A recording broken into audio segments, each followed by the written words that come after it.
నమస్తే, welcome to VBC on TV news. నేను గౌతమి. ముందుగా ఈనాటి ముఖ్యాంశాలు. స్లోవేకియాలో తోలుబొమ్మల ప్రదర్శన, రామాయణం విలువలు తెలుపుతుందన్న రాష్ట్రపతి. ఏఐ రాకతో సాంకేతిక యుద్ధం జరుగుతోందన్న రాజ్నాథ్ సింగ్. సైబర్ దాడులే నేరస్తుల లక్ష్యమని మంత్రి వ్యాఖ్య. ఎన్ఆర్ఐలు కూటమి ప్రభుత్వ కృషిని గుర్తించారన్న ఎమ్మెల్యే. మేయర్ అవిశ్వాస తీర్మానంపై వచ్చిన ఆరోపణలు అవాస్తవమన్న వంశీకృష్ణ. మలేషియాకు బయలుదేరిన టీడీపీ కార్పొరేటర్లు. మేయర్గా పీలా శ్రీనివాసరావు గెలుపు తథ్యమని ధీమా. స్లోవేకియా రెండవ రోజు పర్యటనలో భాగంగా రాష్ట్రపతి ద్రౌపది ముర్ము రామాయణ తోలుబొమ్మల ప్రదర్శనను వీక్షించారు. రామాయణపు తోలుబొమ్మల ప్రదర్శన యొక్క ఉద్దేశ్యం స్లోవాక్ ప్రజలకు భారతీయ సంస్కృతిని దగ్గరగా తీసుకురావడం, రామాయణం యొక్క లోతైన విలువలను తెలియజేస్తుంది. ఈ తోలుబొమ్మ ప్రదర్శనను భారతదేశ ఆరాధకురాలు లెంకా ముకోవా రూపొందించారు. 30 సంవత్సరాలుగా తోలుబొమ్మలాట ద్వారా పిల్లలకు విద్యను అందిస్తున్నారు. స్లోవాక్ చిల్డ్రన్ దృష్టిలో అద్భుత కథలలో దాగి ఉన్న అందం భారతదేశం అనే చిత్రలేఖన ప్రదర్శనను కూడా ద్రౌపది ముర్ము సందర్శించారు. W týchto hrozných komnatách? Aha, no dobre, princezna. Tak ako chcete. No keď som tu ja, tak by som mohol trošku nahnevať toho zlého Ravanu. Ravana, kde si? Vylez, kde sa schovávaš? Som Ravana, kráľ Srí Lanky. A ty si kto, ha?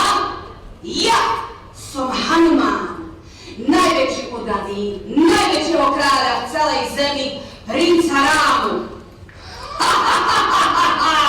Čo ho trepeš? Ja som najväčší kráľ.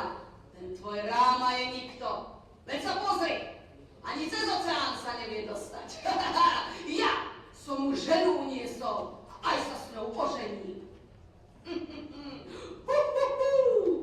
Ravana, len sa smej. Ráma príde a zničí celé tvoje kráľovstvo. Ale kým som tu ja ti ukážem, čo dokážem.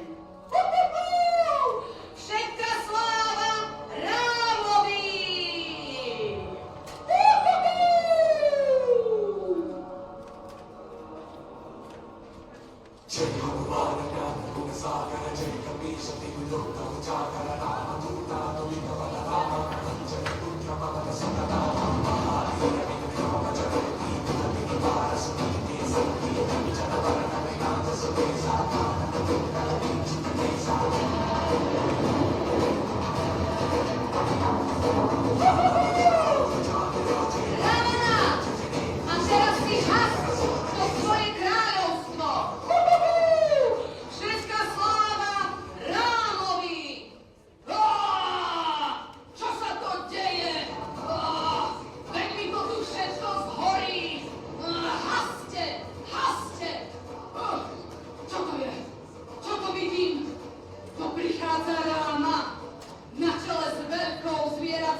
రాజకీయ సైనిక లక్ష్యాలను సాధించుకునేందుకు కొందరు cyber దాడులను సాధనాలుగా వినియోగిస్తున్నారని కేంద్ర రక్షణ శాఖ మంత్రి రాజ్నాథ్ సింగ్ తెలిపారు. తమిళనాడులోని డిఫెన్స్ సర్వీస్ స్టాఫ్ కాలేజీలో నిర్వహించిన కార్యక్రమంలో ఆయన పాల్గొని ప్రసంగించారు.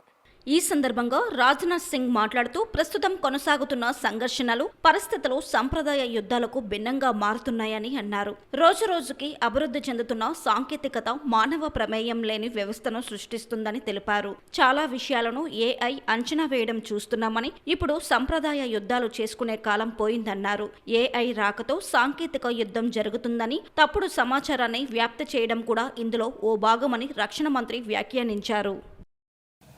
Artificial intelligence and the emerging basket of technologies, robotics, military autonomy, drones, quantum, blockchain, space, cyber, electronics, additive manufacturing, and the like are revolutionizing defense and war fighting in critical ways.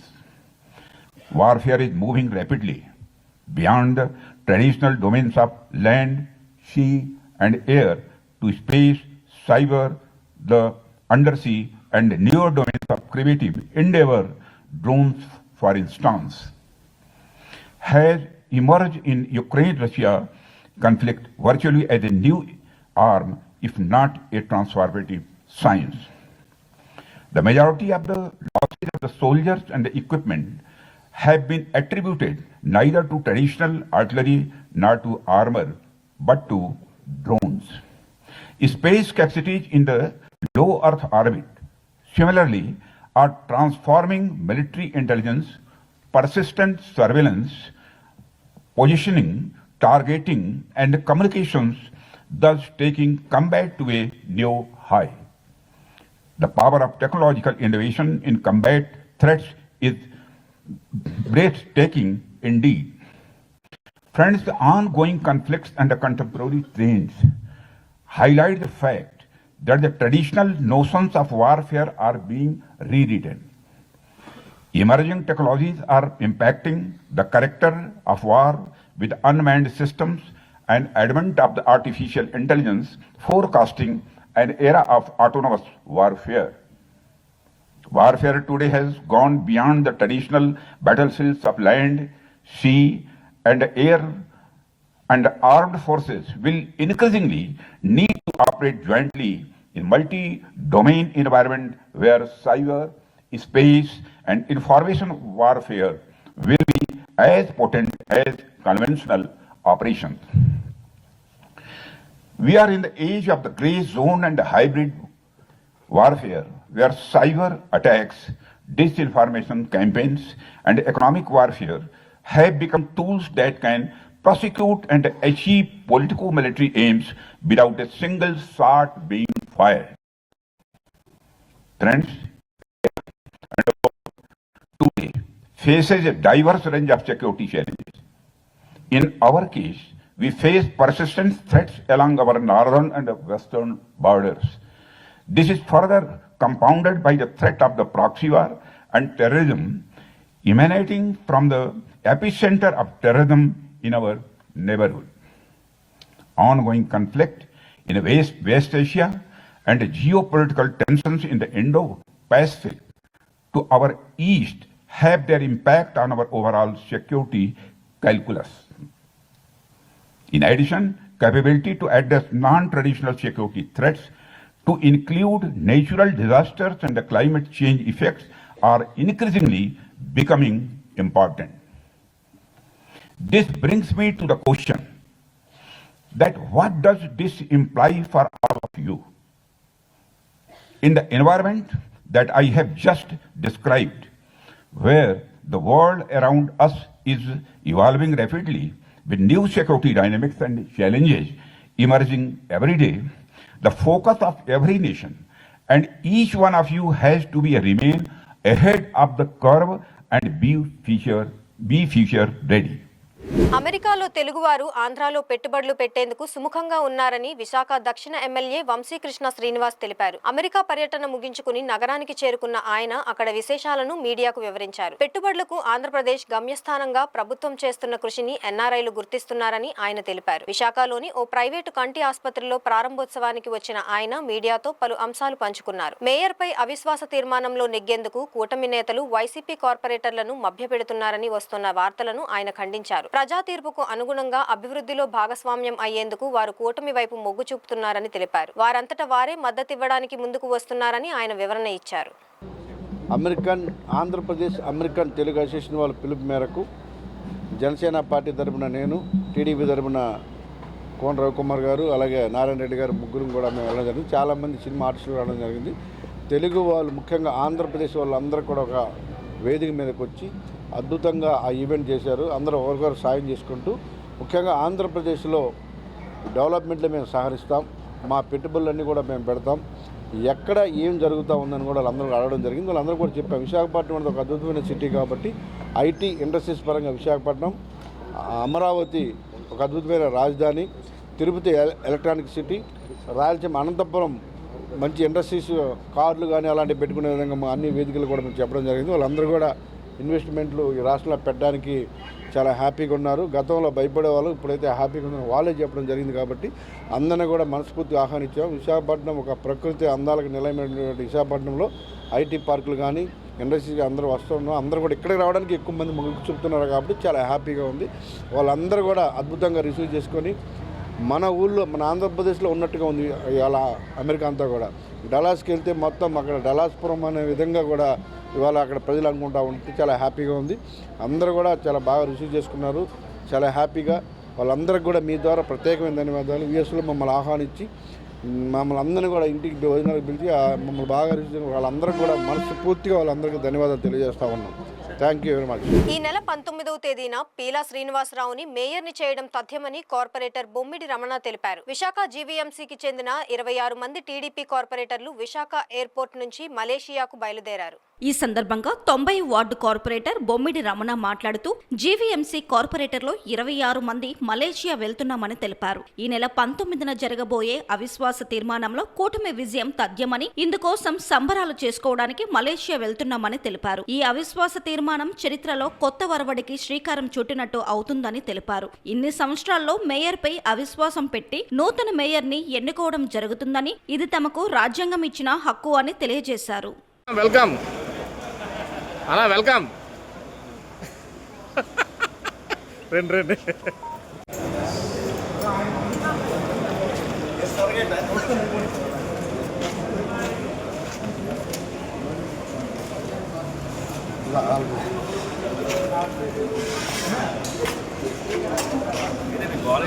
ఉమ్మడి ఆంధ్ర రాష్ట్రంలో మొట్టమొదటిసారి ₹2కే ఎన్టీఆర్ బియ్యం పథకాన్ని ప్రవేశపెట్టారని, దానిని తీసుకున్న ప్రతి పేదవాడు చంద్రబాబును గుర్తు చేసుకుంటారని తెలంగాణ సీఎం రేవంత్ అన్నారు. రంగారెడ్డి జిల్లా మంచిరేవులలో CM Revanth Reddy young India police స్కూల్ను ప్రారంభించారు.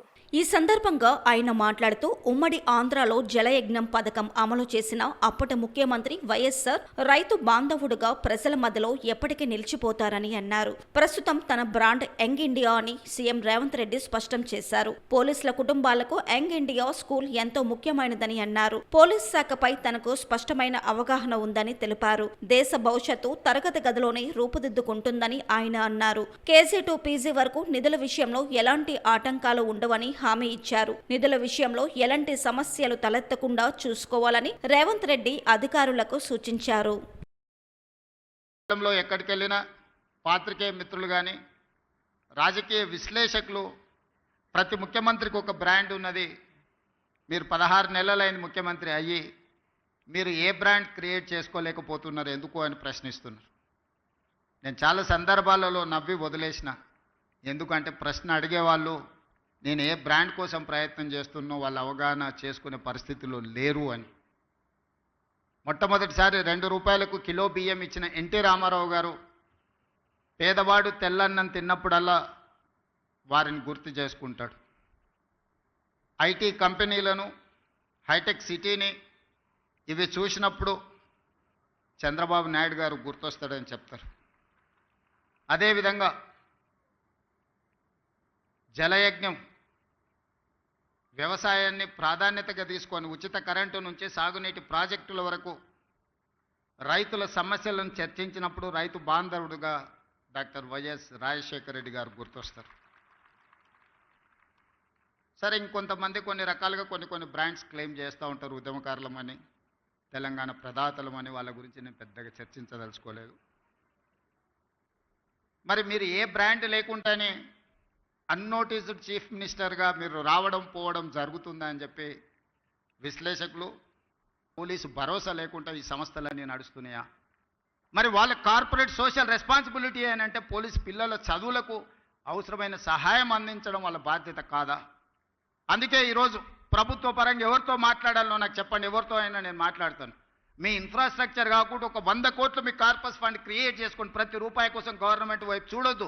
బోర్డ్ ఆఫ్ డైరెక్టర్స్ కూర్చొని 100 crores మీ దగ్గర ఉంటే అందులోకి వెళ్ళి ఎవ్రీ ఇయర్ మీరు అకాడమిక్ ఇయర్ ప్లాన్ చేసుకోండి. ఆ బడ్జెట్ల నుంచి ఎట్లా ఖర్చు పెట్టుకోవాలో మీరే సొంతంగా నిర్ణయం తీసుకోండి. కార్పస్ ఫండ్ క్రియేట్ చేయడానికి అవసరమైన అనుమతులు ఏం కావాలో నాకు చెప్పండి. ఆ అనుమతులన్నింటినీ ఇచ్చే బాధ్యత నాది.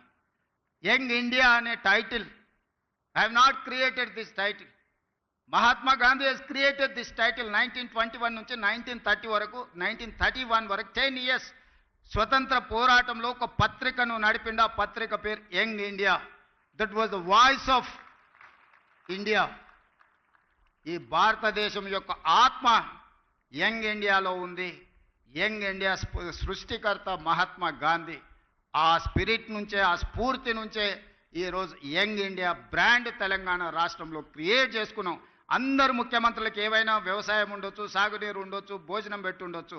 My brand is education and employment. ఈ దేశ భవిష్యత్తే తరగతి గదుల్లో ఉందని సంపూర్ణంగా నేను నమ్ముతున్నా. ఈ తరగతి గదులను బలంగా నిర్మించినప్పుడే ఈ దేశ భవిష్యత్తు ఉజ్వలంగా ఉంటుంది. Health, education and employment is my brand. Young India is my brand. దీనికి అన్ని రకాలుగా మా ప్రభుత్వం మీకు సహకారాన్ని అందిస్తుంది. తక్కువ సమయంలో ఇంత మంచి క్యాంపస్ని క్రియేట్ చేసినందుకు అందరినీ మనస్ఫూర్తిగా అభినందిస్తూ, పోలీస్ శాఖ సిబ్బందికి అందరికి సూచన చేస్తున్న మీ పిల్లల్ని ఇక్కడ చేర్పించండి. వీలైనంత మేరకు మీ పిల్లల్ని ఇక్కడ చదివించుకోవడం ద్వారా మీ పిల్లల భవిష్యత్తును తీర్చిదిద్దుకోండి. గోయింగ్ ఫార్వర్డ్ ఏ విధంగా వాళ్ళకి ఇంకా మెరుగైన వసతులు ఏర్పాటు చేయాలనో అన్నిటినీ ఆలోచన చేద్దాం. ఎడ్యుకేషన్ విషయంలో ఏమాత్రం కాంప్రమైజ్ కాకండి. మనం నిర్మాణం చేసుకుందాం. పోలీస్ శాఖలో ఈ మధ్యలోనే క్రికెట్లో వరల్డ్ కప్ ఆడిన సిరాజుద్దీన్, ఈ has passed maybe 12th class. అన్ని ఎగ్జామిషన్స్ ఇచ్చి క్రికెట్లో రాణించినందుకు డిఎస్పీ క్యాడర్ పోస్ట్ మీ డిపార్ట్మెంట్లో ఇచ్చిన. సమస్యలో ఉన్న ప్రజల కన్నీరు తుడుస్తూ వారి కష్టాలు తీరుస్తానంటూ హోంమంత్రి వంగలపూడి అనిత భరోసానిచ్చారు. ప్రతి సమస్యకు పరిష్కారం చూపించడమే లక్ష్యంగా ముందుకు వెళుతున్నామని ఆమె స్పష్టం చేశారు. నక్కపల్లి మండలం సారిపల్లిపాలెంలో హోంమంత్రి క్యాంప్ కార్యాలయం వద్ద వంగలపూడి అనిత ప్రజా దర్బార్ నిర్వహించారు. ఈ కార్యక్రమానికి అనకాపల్లి జిల్లాలో వివిధ నియోజకవర్గాలు, పాయకరావుపేట నియోజకవర్గం 4 మండలాల నుంచి ప్రజలు పెద్ద ఎత్తున తరలివచ్చారు. హోంమంత్రి అనిత వారితో ఆప్యాయంగా మాట్లాడి వారి సమస్యలు అడిగి తెలుసుకున్నారు. ఈ గ్రీవెన్స్ కార్యక్రమానికి సుమారు 600కు పైగా అర్జీలు వచ్చాయని, భూ సమస్యలు, కొత్త పింఛన్లు, రేషన్ కార్డులు, కుటుంబ కలహాల నేపథ్యంలో కేసులు తదితర అంశాలపై అధికంగా ఫిర్యాదులు వచ్చినట్టు అధికారులు పేర్కొన్నారు. పరిష్కారానికి అవకాశం ఉన్న కొన్ని అంశాలను సంబంధిత అధికారుల దృష్టికి తీసుకువెళ్లి అక్కడికక్కడే పరిష్కరించారు.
జగన్ ప్రభుత్వంపై విమర్శలు చేయడంలో తప్పులేదని, సీఎంగా పనిచేసిన వ్యక్తి పోలీసులపై ఇష్టం వచ్చినట్లు మాట్లాడటం తప్పు అని సిపిఐ కార్యదర్శి నారాయణ అన్నారు. తిరుపతి జిల్లా సిపిఐ కార్యాలయంలో ఆయన మీడియా సమావేశం ఏర్పాటు చేశారు. ఈ నేపథ్యంలో నారాయణ మాట్లాడుతూ ఐఏఎస్, ఐపీఎస్ అధికారులు ప్రభుత్వానికి తగ్గట్టు పనిచేయడం వారి కర్తవ్యమని, జగన్ పోలీసుల బట్టలు విప్పేసి ఏమి చూడాలని అనుకుంటున్నారని ఎద్దేవా చేశారు. పోలీసులు మనోధైర్యం దెబ్బకొట్టేలా జగన్ మాట్లాడటం సరికాదని మండిపడ్డారు.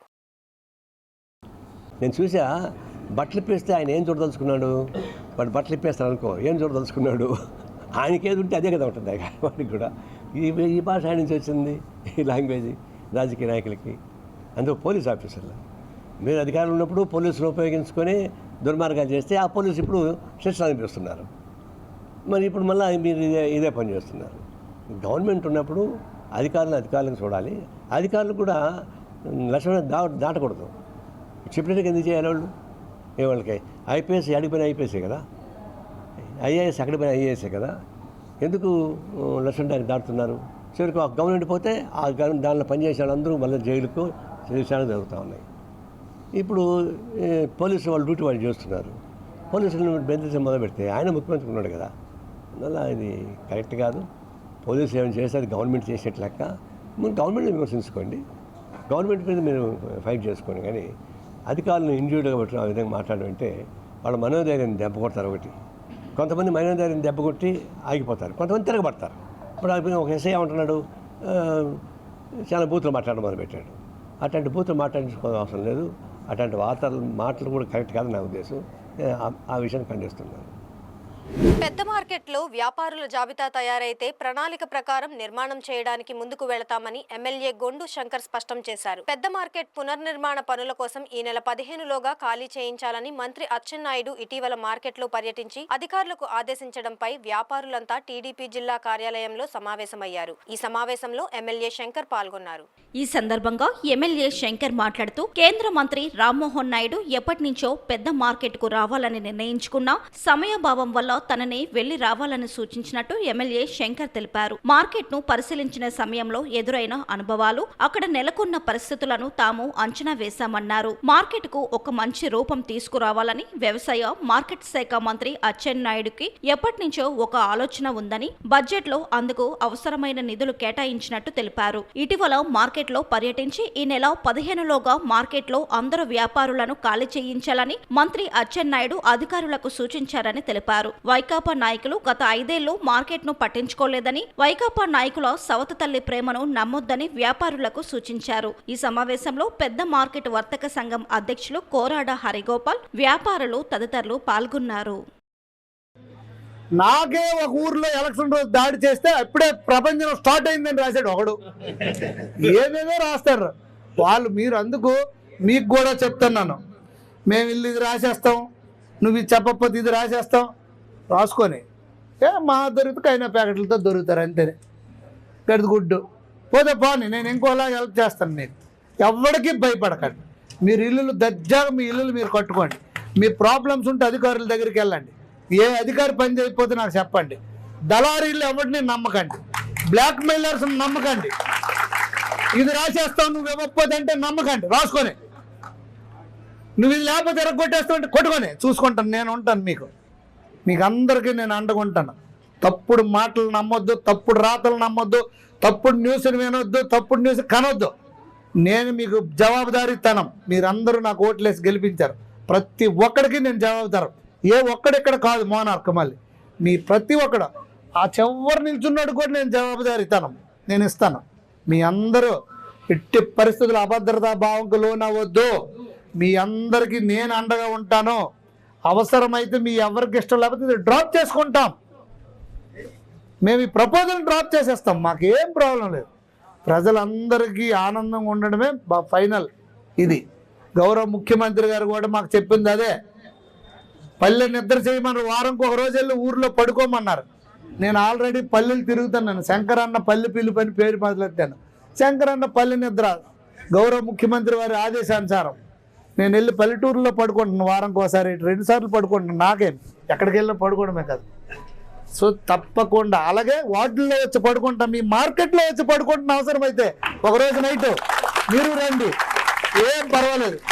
అందరూ దయించి మళ్ళీ ఒక్కసారి చెప్తున్నాను, నేను మీ మనిషిను, మీ ఇంటి మనిషిని. నేను మీరు పైవాడిగా చూడకండి. శంకరన్న మీకు దెబ్బ వేస్తాడంటే మా శంకరన్న మా ఇంటోడు మాకెందుకు దెబ్బ వేస్తాడు రా, ఎవడరా నువ్వు అని బెత్తం తీయండి. నా దగ్గరికి రండి, పలానోడు ఇలా పుకారు పుట్టిస్తానని ఎంట పెట్టి కొట్టండి. డబ్బులు కమ్ముడిపోయి వాళ్ళు పుకార్లు పుట్టిస్తున్నారు. ఎవరు పుకార్లు మీరు నమ్మద్దు. ఎవడైతే పుకారు పుట్టిస్తాడో వాడి కోసం నేను మాట్లాడుతున్నాను. ఎవరైతే తప్పుడు ప్రచారం చేస్తున్నారో వాళ్ళ కోసం నేను మాట్లాడుతున్నాను. వాళ్ళందరూ డబ్బులు ఇచ్చి అమ్ముడిపోయే రకం మనుషులు. మనం ఆ టైపు కాదు. మీకేం పర్వాలేదు. గౌరవ మంత్రులు ఇద్దరు మంత్రులు మనకు ఉన్నారు. ఇప్పుడు చేసుకోకపోతే మనం ఏం చేసుకోలేం. ఒక కేంద్ర మంత్రి, ఒక రాష్ట్ర మంత్రి, ఇక్కడ ఎమ్మెల్యే, ఎన్డీఏ కూటమి ప్రభుత్వం, కేంద్ర ప్రభుత్వం మనతో ఉంది. ఇలాంటప్పుడు మనం ఏది చేయలేకపోతే మరి మనం మళ్ళీ చేయలేం. నాలాంటి వాడు ఏదైనా మీకు ఇప్పుడు ఊర్లో మురికి కాలువలను మురికి మరి ఎత్తి నేను కూడా చేత్తో ఎత్తుతానని భయపెట్టించి చెప్పి నయానో భయానో కాలు ఏలు పిల్లగా పట్టుకొని చేయిస్తున్నాను పనులు. ఏలూరు ఎంపీ పుట్టా మహేష్ కుమార్ కు కేంద్ర హోంశాఖ మంత్రి అమిత్ షా పుట్టినరోజు శుభాకాంక్షలు తెలియజేశారు. ఎంపీ మహేష్ కుమార్ కు కేంద్ర మంత్రి అమిత్ షా స్వయంగా ఫోన్ చేసి పుట్టినరోజు సందర్భంగా శుభాకాంక్షలు తెలిపారు. తనకు జన్మదిన శుభాకాంక్షలు తెలిపిన కేంద్ర మంత్రికి ఎంపీ మహేష్ కుమార్ కృతజ్ఞతలు తెలిపారు. हेलो अमित बोल रहा हूँ सर. Morning sir. सांसद जी जन्मदिन की शुभकामनाएं आपको. Sir thank you so much sir. Thank you so much sir. Ambedkar Konaseema జిల్లా రావులపాలెంలో కిడ్నాప్ కలకలం రేపుతోంది. ఇక్కడి రావులపాడులో శ్రీకృష్ణ లాడ్జి యజమాని, ప్రముఖ జ్యూస్ సెంటర్ నిర్వాహకుడు, హోల్సేల్ పండ్ల వ్యాపారి అయిన సిరగం సుబ్బారావుని అర్ధరాత్రి గుర్తు తెలియని వ్యక్తులు కిడ్నాప్ చేసినట్లు సమాచారం. వ్యాపారంలో ఆర్థిక లావాదేవీల కారణంగా కిడ్నాప్ చేసినట్లు అనుమానాలు వ్యక్తమవుతున్నాయి. ఇతను రావులపాలెం ఆదిలక్ష్మీనగర్ 5వ వీధిలో బైక్ పై వెళుతుండగా దుండగులు బైక్ అడ్డుపెట్టి కారులోకి లాగి కిడ్నాప్ చేసినట్టు విశ్వసనీయ సమాచారం. అతని కుమారుడు రమేష్ ఇచ్చిన ఫిర్యాదు మేరకు ఈ కిడ్నాప్ వ్యవహారంపై పోలీసులు విస్తృత దర్యాప్తు చేస్తున్నారు. అనంతపురం జిల్లా రాప్తాడులో రాష్ట్ర మాజీ ముఖ్యమంత్రి జగన్మోహన్ రెడ్డికి కనీస భద్రతా చర్యలు తీసుకోకపోవడంలో విఫలమైన పోలీసుల తీరు చాలా బాధాకరమని వైఎస్ఆర్సీపీ పిఠాపురం నియోజకవర్గ ఇన్ఛార్జి వంగ గీతా విశ్వనాథ్ విమర్శించారు. స్థానిక వైఎస్ఆర్సీపీ కార్యాలయంలో ఏర్పాటు చేసిన మీడియా సమావేశంలో ఆమె మాట్లాడారు. ఈ భద్రతా వైఫల్యానికి ప్రభుత్వం బాధ్యత వహించాలని, ఇకపై జగన్మోహన్ రెడ్డి పర్యటనలో పటిష్టమైన భద్రత, సంపూర్ణ రక్షణ కల్పించేలా చర్యలు తీసుకుని బాధ్యతగా వ్యవహరించాలని రాష్ట్ర ప్రభుత్వాన్ని డిమాండ్ చేశారు. రాష్ట్ర వ్యాప్తంగా 2024లో జరిగిన ఎన్నికల ఫలితాలు చూసినట్లయితే చాలా మరి వైఎస్ఆర్సీపీకి ఇబ్బంది కలిగించే విధంగా, ఎందుకంటే ఎన్నో కార్యక్రమాలు చేసినప్పటికీ కూడా ఫలితాలు మరి తారుమారు కావడం జరిగింది. అయినప్పటికీ కూడా ప్రజాభిప్రాయాన్ని గౌరవించడం జరిగింది. జగన్మోహన్ రెడ్డి గారు, వైఎస్ఆర్సీపీ క్యాడర్ అంతా కూడా జగన్మోహన్ రెడ్డి గారికి అండగా నిలబడడం జరిగింది. జగన్మోహన్ రెడ్డి గారు ఎక్కడికి వెళ్ళినా సరే, మనం ఉదాహరణ చూసాం, పిఠాపురం నియోజకవర్గం వరదల టైంలో వచ్చినప్పుడు ఆయన హెలికాప్టర్ దిగడానికి అవకాశం లేదు, హెలికాప్టర్ ఎక్కడానికి అవకాశం ఇవ్వలేనంతగా ఆద్యంతో రోజంతా కూడా ఆయన వెంట వేలాది మంది ఉండడం జరిగింది. అప్పుడే చూసాం సెక్యూరిటీ ఎక్కడ కూడా సెక్యూరిటీకి సంబంధించిన అంశాలు ఎక్కడ కూడా లేవని చెప్పి. నిన్న అనంతపురం జిల్లా రాప్తాడులో చూసినట్లయితే కూడా మరి ఒక మాజీ ముఖ్యమంత్రికి మినిమం అందులో అనంతపురం జిల్లా లాంటి జిల్లాలకు వెళ్ళినప్పుడు ఇవ్వాల్సిన భద్రత, మినిమం భద్రత కూడా ఆయనకి ఇవ్వకపోవడం అనేది చాలా బాధాకరము, అది ప్రమాదకరం కూడా. ప్రభుత్వం తప్పనిసరిగా బాధ్యత వహించాల్సిన అవసరం ఉంది. ఒక మాజీ ముఖ్యమంత్రి, జగన్ గారిని చూస్తున్నారు, ఒక మాజీ ముఖ్యమంత్రి ఈ రాష్ట్ర ప్రజలకు సంబంధించి ఓట్ల విషయంలో వచ్చిన జనం మాత్రం జగన్ గారికి ఆ నీరాజనం పడుతున్నారు. ఒక అన్నగా, ఒక తమ్ముడుగా, ఒక తండ్రిగా, ఒక బిడ్డగా చూసుకుని ఆయనకి వేలాది మంది ఆత్మీయుల కింద ఆయన కోసం వచ్చి అంతమంది ఆయనతో ఉండడానికి మరి వస్తున్నప్పుడు ఏ విధమైన ప్రమాదం జరిగే పరిస్థితులు ఉంటాయి. కాబట్టి జగన్ గారికి సంపూర్ణ రక్షణ కల్పించాల్సిన బాధ్యత ప్రభుత్వం మీద ఉంది. తప్పకుండా ఇక్కడ నుంచి ఏ పర్యటన జరిగినా సెక్యూరిటీ మాత్రం కంప్లీట్గా జగన్మోహన్ రెడ్డి గారికి ఒక మాజీ ముఖ్యమంత్రి ప్రొటెక్షన్ కోసం ఏ విధంగా మరి ఇవ్వాలో సెక్యూరిటీ, ఆ విధంగా సెక్యూరిటీ ఇచ్చి రక్షణ కల్పించాలని చెప్పి మేము కోరుతా ఉన్నాం. వైఎస్ఆర్సీపీ పార్టీ పిఠాపురం నియోజకవర్గం తరఫున మా నాయకుడి సంపూర్ణ రక్షణ కల్పించాల్సిన బాధ్యత ఈ ప్రభుత్వం మీద ఉందని చెప్పి మేము కోరుతాం.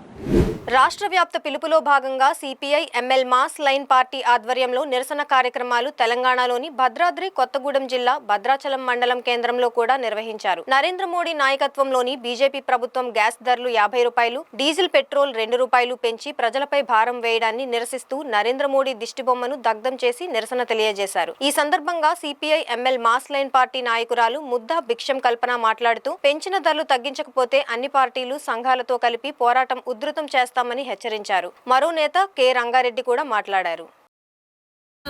సిపిఐ ఎంఎల్ మాస్ లైన్ జిల్లా నాయకురాలని ఇవాళ దేశవ్యాప్తంగా కూడా ఇలా పెంచినటువంటి గ్యాస్, పెట్రోల్, డీజిల్ ధరలని తగ్గించాలని చెప్పేసి నిరసన కార్యక్రమాలు జరుగుతున్నాయి. అందులో భాగంగానే ఇవాళ CPI ML mass line office ముందు ఇవాళ అశోక్ నగర్ కాలనీలోని సిపిఐఎంఎల్ మాస్ లైన్ ఆఫీస్ ముందు నిరసన కార్యక్రమం తెలియజేయడం జరుగుతుంది. ఇవాళ గ్యాస్ ధరలు 50 రూపాయలు పెంచారు. అట్లనే పెట్రోల్ డీజిల్కి 2 రూపాయలు పెంచారు. ఇవాళ ప్రజల పైన అప్పుల్లో ఉన్నాము, 4,500 కోట్ల రూపాయలు అప్పుల్లో ఉన్నామని చెప్పి ప్రజల మీద భారాన్ని మోపటం తీవ్రమైనటువంటి ఇది. కాబట్టి మోడీ ప్రభుత్వం వెంటనే ఈ ధరలు తగ్గించాలని చెప్పేసి, లేని ఎడల దేశవ్యాప్తంగా కూడా ఆందోళన కార్యక్రమాలు చేస్తామని చెప్పేసి, ఇప్పటికైనా నిత్యావసర ధరలు పెంచారు. అట్లనే జిఎస్టీ పేరుతోటి ప్రజలపైన భారం మోపారు.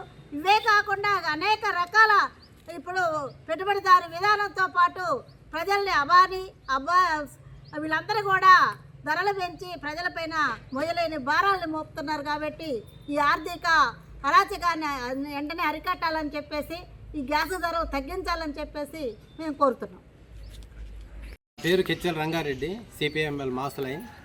అలాగే ఈరోజు మహిళా సంఘాలు కలిసి ఈ మోడీ నాయకత్వంలో ఉన్నటువంటి కేంద్ర ప్రభుత్వం ఈరోజు పెట్రోలు, డీజిలు, తర్వాత గ్యాస్ ధరలని విపరీతంగా పెంచి మరింత భారాలని ప్రజల మీద రుద్దుతూ ఉన్నారు. ఇది చాలా అన్యాయం, దుర్మార్గమైనటువంటి విషయం. దీన్ని మేము తీవ్రంగా ఖండిస్తున్నాము. ఈ పెంచినటువంటి ధరల్ని వెంటనే ఉపసంహరించుకోవాలని మేము డిమాండ్ చేస్తూ ఉన్నాము. లేకపోతే మా యొక్క ఆందోళనని అన్ని పార్టీలని, సంఘాలని కలుపుకొని మరింత ఉధృతం చేస్తామని కూడా హెచ్చరిస్తున్నాం. ఇప్పటికే ప్రజలు అనేక భారాలతో, బరువులతో, పెరిగిన ధరలతో చాలా ఇబ్బంది పడుతూ ఉన్నారు. ఆదాయాలను తగ్గిపోతూ ఉన్నాయి, కొనుక్కోలేనటువంటి పరిస్థితి ఉంది. ఇలాంటి పరిస్థితుల్లో ఈ మోడీ తీసుకున్నటువంటి నిర్ణయం ధరల పెరుగుదలకు కూడా దారి తీస్తుందని కూడా మేము అభిప్రాయపడతా ఉన్నాము. ఈ పెంచినటువంటి ఈ డీజిల్ ధరలు కానివ్వండి, గ్యాస్ ధరలు కానివ్వండి, ఈ రెండింటితోటే పోకుండా ఇవి ఇతర ధరలు పెరగటానికి దారితీసే ప్రమాదం ఉంది. కనుక ఇది చాలా అన్యాయమైనటువంటి విషయం, ప్రజా వ్యతిరేక చర్యగా మేము భావిస్తున్నాం. దీన్ని ఉపసంహరించుకోవాలి. అంతర్జాతీయంగా మాత్రం ఈ డీజిల్ ధరలు తగ్గుతూ ఉన్నాయి, అట్లే గ్యాస్ ధరలు తగ్గుతూ ఉన్నాయి. కానీ అలాంటి తగ్గుతున్నటువంటి పరిస్థితుల్లో ఇక్కడ ఇండియాలో తగ్గించాల్సింది పోయి పెంచడం అనేది వీళ్ళు ఆ ప్రభుత్వ ఆదాయాల కోసం, పెట్టుబడిదారుల యొక్క ఆదాయాల కోసం, కార్పొరేట్ కంపెనీల ప్రయోజనాల కోసం ఈ విధంగా చేస్తున్నారు, ప్రజలకు అన్యాయం చేస్తున్నారు. ఇది చాలా దుర్మార్గమైనటువంటి విషయంగా మేము భావిస్తున్నాం. వెంటనే మీరు ఉపసంహరించుకోవాలి పెంచిన ధరల్ని, లేకపోతే ఆందోళనని మేము ఉధృతం చేస్తామని కూడా మేము హెచ్చరిస్తున్నాం. ఈ వార్తలు ఇంతటితో సమాప్తం. మరిన్ని విశేషాలతో మళ్ళీ కలుసుకుందాం.